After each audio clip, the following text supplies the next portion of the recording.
Welcome to A Journey with Food, Body, and Life podcast, a show for self-led women who are ready to step into their own transformation with food and body. I am Haneen, a certified eating psychology coach and a mom of two. I believe it's time for a deeper approach to our nutritional health, one that not only helps us heal with food and body, but also heal with our life. Join me each week for guidance on your journey so that together we'll find your way back to fully loving yourself. If you are tired of the mainstream approaches and you want to go deeper to heal with the root causes of your challenges like emotional eating, binge eating, body image issues, and you're ready to live in peace and freedom, then this is the perfect show for you.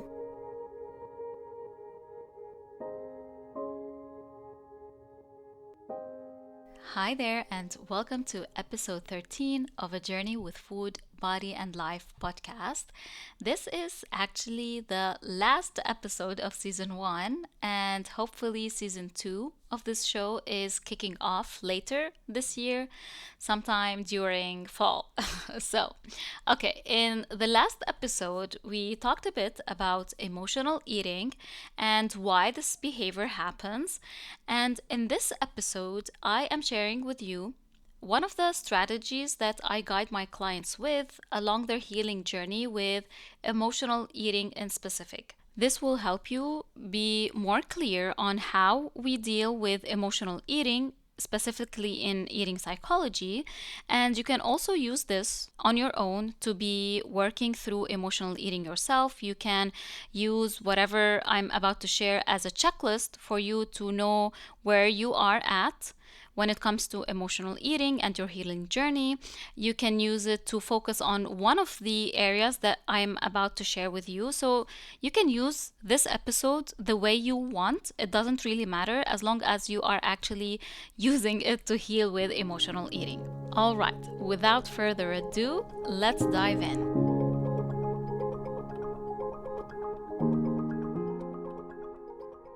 Okay, I want you to understand that the journey to heal with emotional eating and the strategy we use is really very flexible, and it doesn't have to be a step-by-step procedure. It really depends on the person, on what you're going through, on where you are at, or maybe what is your biggest challenge when it comes to emotional eating. So, although I am sharing this process step by step, it doesn't really have a specific order. So you can use step 2 and start there.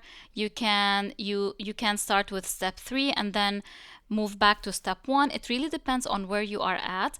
Maybe step 1 is something that you already achieved, or maybe it's something that you do not struggle with and you don't see that there is a need for you to be working through step 1. So I'm just sharing with you the general strategy when dealing with emotional eating, and as I said, use it the way you want. With some clients, I directly skip step 1 and 2 because maybe it is not interfering in their emotional eating journey, or maybe they already worked through it on their own or with another professional. Okay, so the first thing I do, or the first step towards healing with emotional eating, and this is what I do with my clients, is we make sure that they are nourishing their body well during the day. So step number 1 would be nourishment. And when I say nourishment, I don't mean sticking to a diet plan or making sure they are having lunch, breakfast, dinner, and this much of calories and this much of protein, this much of carbs. Of course not. Simply put, in eating psychology, nourishing our body is making sure they are not under eating during the day or not overeating during the day. So what might contribute to undereating is, for example, skipping meals because we didn't have time to eat, or we are not prioritizing our nutrition. So maybe I skipped lunch because I was very busy during the day and I didn't have time to eat. So here, my focus would be to move things around in my schedule and prioritize my nutrition. And therefore, I want to schedule having lunch and making sure I am having something that, first of all, I enjoy. And second of all, something that will give me nourishment and will increase my energy during the day. And I want to make sure that I am having protein, carbs, and fats during this meal. And this step is very important because if we are skipping meals or maybe under eating or consuming food types and quantities that are not serving our body well, all of this actually affects our cravings and appetite and our overall eating behavior. So you might be thinking, okay, what does this have to do with emotional eating? How is this linked to emotional eating? The thing is, this will, if I'm not tuned into my nourishment during the day, this makes it really difficult to get a grip on healing with emotional eating. So think of it in this way.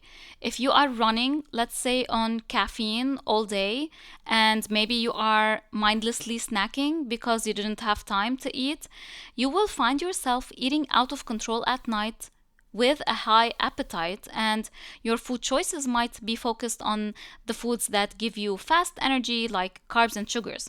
So here you might mistake this for emotional eating because you feel you are eating ravenously, but the truth is this eating behavior is due to an undernourished body. So can you see the difference?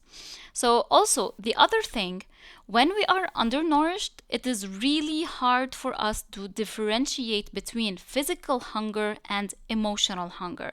And therefore, our connection with our body weakens.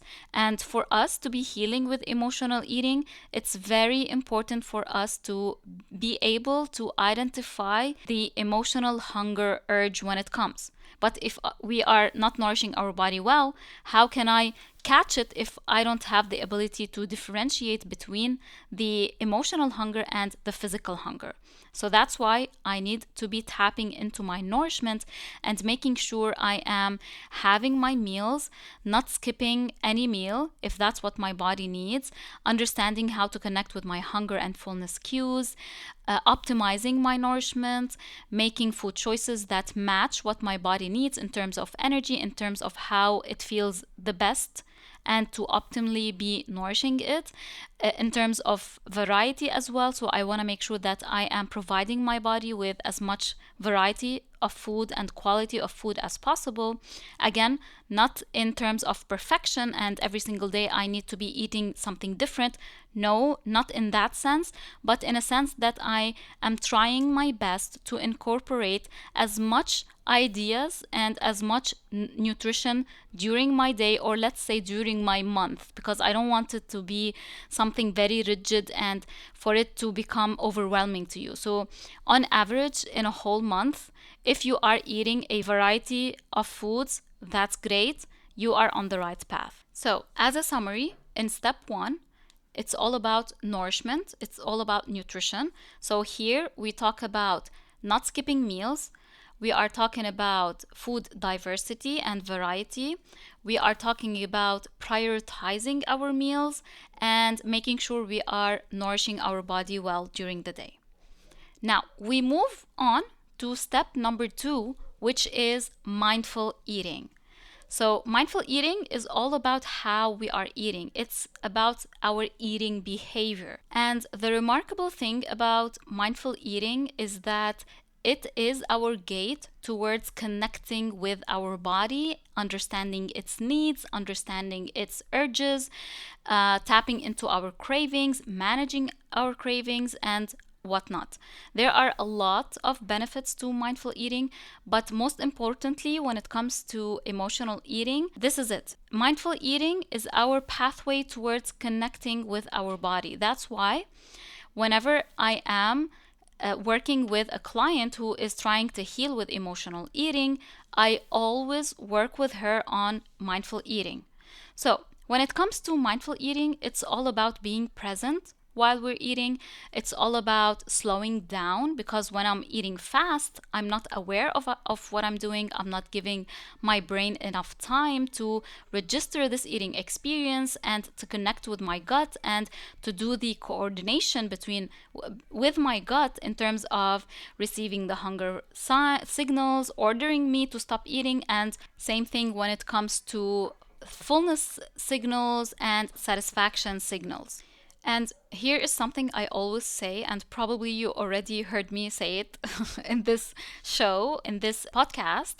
I always say, we cannot change what we aren't aware of. So, if I want to work on healing with emotional eating and changing that, how can I do it if I'm not in my body and I'm aware of what is happening in my body, aware of the urges that I'm experiencing, aware of my eating behavior, emotional eating behavior, and anything that has to do with emotional eating? So, the way for me to be able to bring awareness is through mindful eating. And when I'm talking about mindful eating, I'm not just talking about the eating behavior in terms of how I'm eating. I'm also talking about what is going on in my mind, So I'm also mindful of my thoughts. I'm also mindful of my emotions. I'm also mindful of the urges and the level of intensity I'm experiencing. I'm also mindful of how I'm feeling after my emotional eating episode, and so on. So, mindful eating covers our eating behavior, but also it covers our thoughts, our emotions, our urges and impulses, and all of the things that are related to our emotional eating experiences. Now, here's the thing. I do not only practice mindful eating when I feel an urge to emotionally eat. I want to practice mindful eating with almost everything I put in my mouth. So, mindful eating is not only for emotional eating experiences, but it is with all the other eating experiences that I have during my day. So let's say if I wake up in the morning and I'm having something to eat, I'm not emotionally eating, I'm just having something to eat in the morning. I want to practice mindful eating. So with mindful eating, I start with my clients here. I don't jump directly to working with or applying mindful eating directly with the emotional eating episode, because it might cause a bit of frustration with my clients. So I urge them, or I invite them to practice mindful eating with their eating experiences where there is no emotional eating. First of all, this is going to help them feel successful when it comes to trying something new with their eating experiences, and it's also helping them connect with their body when there is no emotional eating or the stress of emotional eating. So this will actually ease them into applying mindful eating over time when they are emotionally eating. So we apply mindful eating with our regular eating experiences so that we learn how to apply mindful eating and to be able to connect with our body when there is no stressors when it comes to emotional eating. And when we feel this is, or when we feel that mindful eating is something easier for us to apply, we move on to apply it with emotional eating. Now, again, this is just like, as I said, this is an ideal situation. You might find that if you apply mindful eating directly with your emotional eating experiences, this is not adding stress to you. So go ahead and do it. This is just one way we deal with emotional eating and how we combine mindful eating with emotional eating. So far, we talked about two main steps. The first one is related to nourishment, and the second one is related to our eating behavior, aka mindful eating. Both are not directly related to our emotional eating experiences. These were the first two steps. Now, the other part, or the second chunk of steps I'm about to explain, these are directly related to emotional eating. Now, when it comes to dealing with emotional eating, we target it from different angles. So, the first part, or maybe let's say this is step number 3. So, in step number 3, we work on the emotional eating urges and episodes. So, this is directly related to our emotional eating experiences. So, when I say urges and how are urges different than episodes or onsets? So, the urge, it is when we experience a strong impulse to go and eat something. You know, this is the urge. It's like something inside us is just driving us crazy. We want to go and eat. So it's the, let's say, the thought or the wanting of eating something. And it comes in various intensities. Some people experience it and it's very loud, it's very intense, and some people may experience it and it's not that loud and not that intense. And sometimes with the same person, it is either very intense or not very intense. So it really depends on the person. But one thing we do is we learn how to identify the intensity of the urges, because it helps big time to catch it and to be able to identify it, and then to know what to do with it, because there are a lot of tools and strategies we can use to deal with the emotional eating urge. And when I say why do we focus on dealing with the urge? Because our emotional eating behavior doesn't happen without an urge, you know? So I can never emotionally eat if there was no urge from the first place, you know? So let's say you are doing an action. Before doing the action, you actually had a thought of what you want to do so that you did the action, you know? So there's always a thought that comes before the action, that precedes the action. It's the same thing with emotional eating. There's always an urge that precedes the action of emotionally eating, and this is what we call an emotional eating episode or an emotional eating onset. So, as I said, the third step is to identify when we are experiencing an urge to emotionally eat. So, when does it happen usually? So, think about it. When do you usually feel this strong urge to eat? Is it, for example, at night? Is it during the day? Is it at a specific life situation? Is it specific to an emotion? Is it specific to a certain thought you are thinking? And so on. So the urge, we want to catch it in the moment and work through it. And we also want to identify why it is here. What is this urge trying to tell me? Now, this is something we are going to go deeper in the following steps. But for now, for step number 3, we want to identify when the urge is happening. We want to catch it in the moment. And we want to ask ourselves, what is it based on? Why is it here? Is it a thought? Is it an emotion? Is it a life situation? Is it because of a habit? And so on. Now, step number 4 is working through the emotional eating episode or the emotional eating onset. So this is when you are actually emotionally eating. Now, again, there are many tools, many tools we use during our emotional eating episode, but mainly the main focus here, or the main tool we use, is to apply mindful eating. So when you are mindfully eating during your emotional eating episode, first of all, you are not judging yourself. This is a judgment-free tool. You are not judging yourself. You are not telling yourself you are doing something wrong. You are not forcing yourself to stop eating and telling yourself this is bad, you shouldn't eat this and whatnot.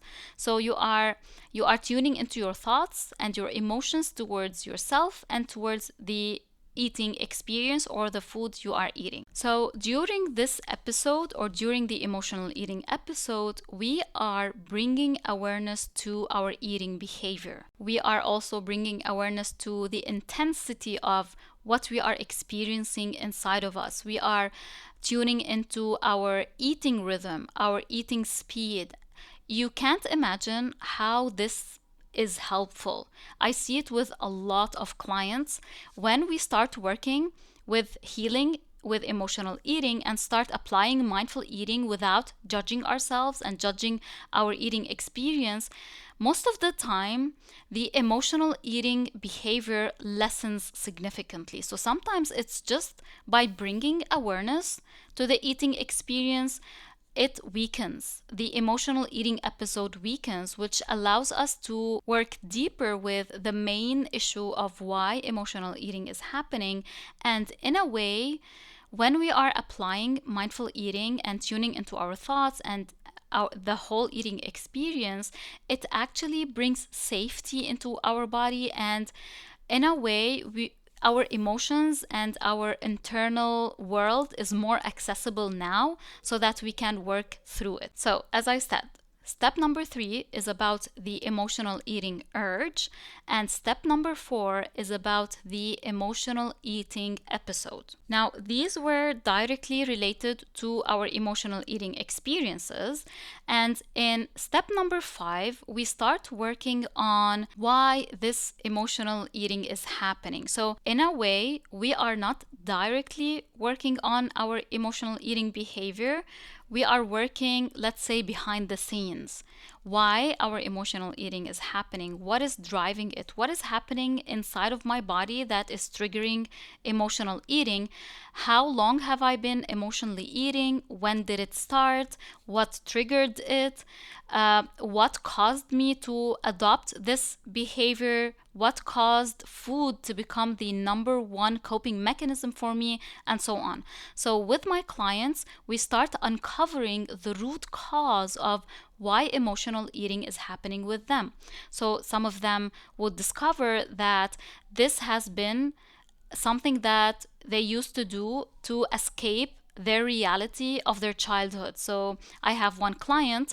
This client seeks comfort food, and for them comfort food is fried food, and this client would seek these foods as a way to run away from what was happening at their home.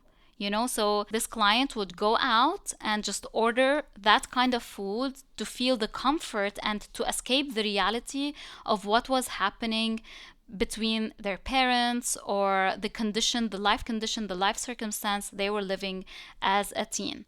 And this behavior kept happening every time my client faced a certain situation, or even as an adult, to escape the uncomfort they are experiencing in their life when it comes to work, when it comes to family, when it comes to just feeling tired and wanting to unwind after a long day. So this client would always reach for comfort food. And of course, as I always say, there's nothing wrong with that. But when this is turning into our primary coping mechanism, just like what my client is experiencing, it hinders us from actually working on healing with the root cause. So instead of dealing with these emotions, my client is seeking these foods to release these emotions. And it's not helpful, because also, not just because they don't know how to deal with their emotions, but it's also because these foods are creating certain experiences in their bodies that are not comfortable. So here my client has been struggling with hypertension and with extra weight that their body didn't need, and that's why we are working through healing with emotional eating to make the best out of our eating experiences, to change our coping mechanism, and to learn how to deal with our emotions and what is driving us to seek food in the first place. So here in this step, as I said, we uncover the reasons why we are seeking emotional eating. This will give us clarity and then will help us detect when we are feeling the same emotions that we used to feel in the past and now they are driving us to eat. And then we learn how to shift our coping mechanism from seeking food to building healthier and more supportive behaviors that will help me manage my emotions instead of seeking food. And here it's really specific to what you are experiencing. So, if you are seeking food to release stress after a long day, so here you would want to experience and experiment and explore activities that will help you release this stress. So, activities such as taking a warm bath, reading, going for a walk, playing with your pet, communicating and having some quality time with your loved ones if you live with other people, maybe your kids, your partner, your parents. Maybe it's about drawing or maybe singing, whatever it is that might give you that comfort and releasing the stress, it will work. It really depends on what you want, what's your preference. So, trial and error here is a very important element for you to determine what will serve you best and what coping mechanism you are going to use to release this stress. And it can be a multiple of things. So it really can, every day can be something depending on what you really want. So this is in terms of healing with stress. Maybe you are facing boredom and that's why you are seeking food. So here you want to experiment and explore other activities that will entertain you and give you this sense of entertainment away from food. Maybe it's something even deeper. So I have this client who seeks food every time she feels lonely at night. And for her, finding a partner was really challenging, and it all goes back to how she was thinking about herself and how she was perceiving herself. So a lot of things needed to be unpacked in here: how she perceives herself, her relationship to men, her relationship to the masculine energy, and her relationship to herself, and all of these things. So we get to work with that so that we understand ourselves on a deeper level and heal with why we are seeking food from the first place. So this is going to help us stop seeking food and emotionally eat. And as I said before, there are millions and millions of reasons why we might be seeking food and emotionally eating. It really depends on the person. It really depends on you. It really depends on what you are going through, what type of emotions are driving you to eat, how intense this emotional eating experience is. How did you do this link, or how was this link created in your past between emotional eating and releasing your emotions or meeting your your psychological and emotional needs.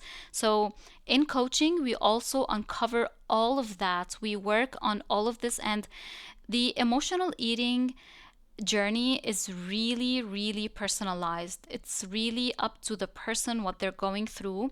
So, as I said, yes, there is this general way of dealing or strategy of dealing with emotional eating, but when it comes to the individual level, it's really specialized and specific to what the person is going through. So, as a recap, when we are healing with emotional eating, in coaching with me, you get to, first of all, nourish your body, learn how to nourish your body well. If you were struggling with dieting, we learn how to ditch the diet and to nourish our body without diet rules. We also work with emotional eating and adopting this eating behavior. We work with the urge. We focus on identifying the urge, sitting with the urge. We use a lot of tools here. We also work with the onset of emotional eating, or when the episode of emotional eating is happening. There is a lot to uncover in here as well. And then we also work with why this is happening, the root cause of why emotional eating is happening with you. And then we start healing with that part of you, with that part of your life, and with that part of your personality, and what is happening with your inner world. And we, of course, we learn how to meet our needs and how to sit with our emotions, and we learn how to deal with these emotions that rise in our body and that are driving us to seek food and why food became our primary coping mechanism. So, as you see, there is a lot of work to be done with emotional eating, and it's not as simple as we see online. Like, if you struggle with emotional eating, just do this diet, just restrict the foods you use to comfort yourself, stop buying them, stay away from them. It's not that simple, and this definitely does not work, and it only fires back. It makes our emotional eating so much worse, and it actually heightens the episodes. So that's why fighting the urges, depriving ourselves, stepping away from emotional eating in this way is not gonna help. This is not an effective way or approach to deal with emotional eating. As I said in the previous episode, healing with emotional eating is all about befriending our emotional eating experiences and then embracing them, because through our emotional eating and through healing with emotional eating, we are actually healing with our emotions. We're healing with our past. We're healing our relationship with our parents, if that's why we are seeking emotional eating. We heal with the parts of us that need to be healed and that are driving us to seek emotional eating. So there is so much more to talk about emotional eating and the healing journey of emotional eating. This was just like a general strategy of healing or for healing with emotional eating that I might be using with my clients. As I said, use it the way you want, and I hope this was helpful. And yeah, that's it for today. I hope you found great value in this episode and in this whole season. This season was 13 episodes. I truly hope that it was helpful in a way or another. I wish you a blessed journey with your food and body. Thank you so much for tuning in, and I will see you soon.